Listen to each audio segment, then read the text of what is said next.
Kepolisian mengungkap modus pelaku culik balita 4 tahun bernama Bilqis Ramdhani di Taman Pakui Sayang, Kota Makassar, Sulawesi Selatan, pada Minggu, 2 November 2025. Bilqis ditemukan 6 hari kemudian di Kecamatan Tabir Selatan, Kabupaten Merangin, Jambi, pada Sabtu, 8 November 2025. Dalam penculikan ini, kepolisian telah menangkap 4 orang pelaku. Kasatreskrim Polrestabes Makassar, AKBP Devi Sujana mengungkapkan, awalnya Polrestabes Makassar mendapatkan laporan hilangnya Bilqis ini pada Minggu, 2 November 2025, lalu. Hasil penyelidikan polisi, Bilqis diculik saat bermain di sebuah taman bermain yang berada di sebelah lapangan tenis, tempat ayahnya bermain tenis. Diduga Bilqis diculik saat ayahnya tengah bermain tenis dan tidak memantau Bilqis secara fokus yang berada di taman bermain. Jadi setelah dilakukan penyelidikan, diketahui bahwa anak ini pada saat sore bermain di taman bermain.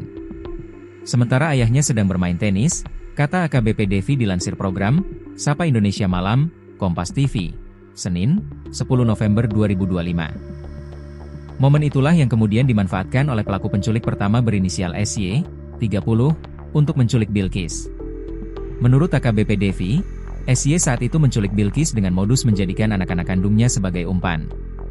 Anak kandung SY yang seumuran dengan Bilqis disuruh untuk bermain bersama korban.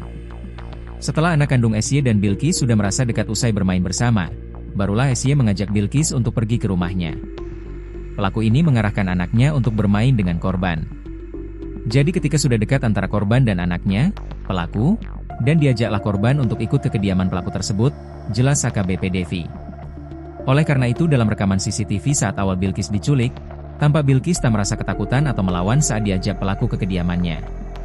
Terlihat juga dalam rekaman CCTV saat anak kandung pelaku ikut bersama Bilqis ke rumah pelaku.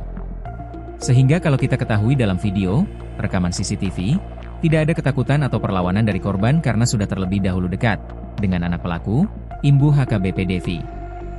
Dijual lewat Facebook. Kapolda Sulawesi Selatan, Sulsel, Irjen Pol Juhandani Raharjo Puro mengatakan, SY kemudian membawa korban ke kosnya di Jalan Abu Bakar Lambogo. Ia lantas menawarkan Bilqis untuk dijual di media sosial Facebook dengan akun Hiromani Rahim Bismillah. Kemudian, ada yang berminat dengan korban. Pembelinya atas nama NH, kata Irjen Juhandani, dalam konferensi pers di Mapolrestabes Makassar, Senin, 10 November 2025. NH merupakan seorang perempuan berusia 29 tahun yang beralamat di Kecamatan Kartasura, Kabupaten Sukoharjo, Jawa Tengah. NH yang berminat dengan Bilqis lantas terbang dari Jakarta ke Makassar untuk melakukan transaksi dengan SY. Transaksi dilakukan di indekos SY senilai 3 juta rupiah. Selanjutnya, NH membawa Bilqis ke Jambi untuk dijual kembali kepada AS, 36, dan MA. AS merupakan pria yang bekerja sebagai karyawan honorer asal Kecamatan Bangko, Kabupaten Merangin, Jambi.